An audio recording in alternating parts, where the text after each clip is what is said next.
Welcome to the Glytamins audio presentation. In the next 20 minutes, you will learn what gallstones are, what kinds of problems they can cause, and what you can do to get rid of them. Gallstones are nothing more than coagulated bile.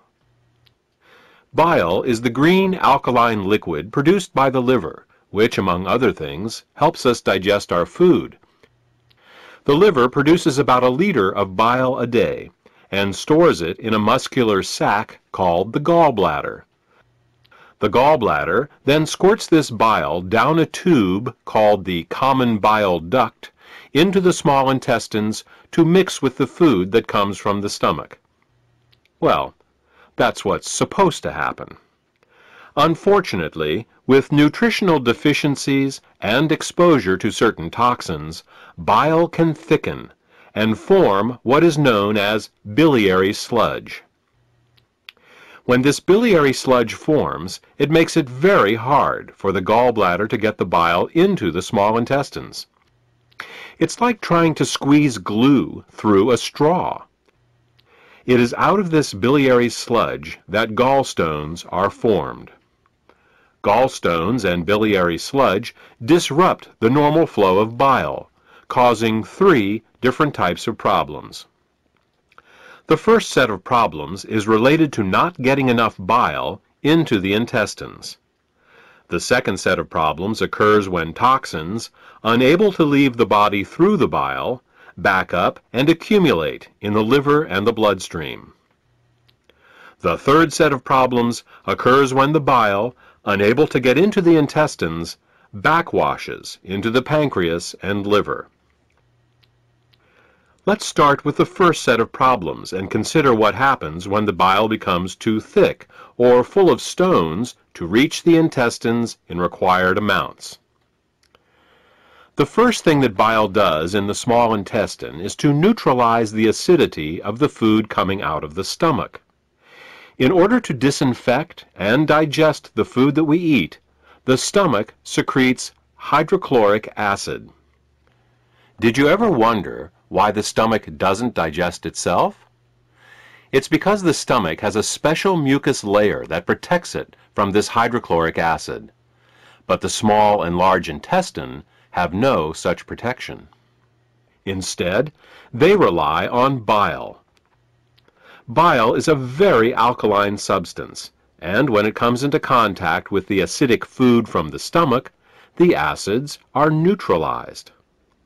If bile can't get into the small intestine in required amounts due to biliary sludge and gallstones, then stomach acids in the food are never fully neutralized.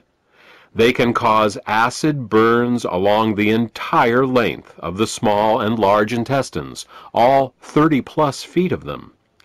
We experience this as indigestion, heartburn, ulcers, and all manner of digestive complaints. In essence, we are digesting our own intestines. The next thing that bile does in the intestine is to emulsify the fats and oils in the food that we eat. Emulsification is the process by which fats and oils are made water-soluble. To understand emulsification, think of soap. It's next to impossible to rinse grease off a dish with just plain water. But if you put a drop of soap on the dish, the grease washes right off. That's because soap is an emulsifier. It's what allows fats and oils to mix with water.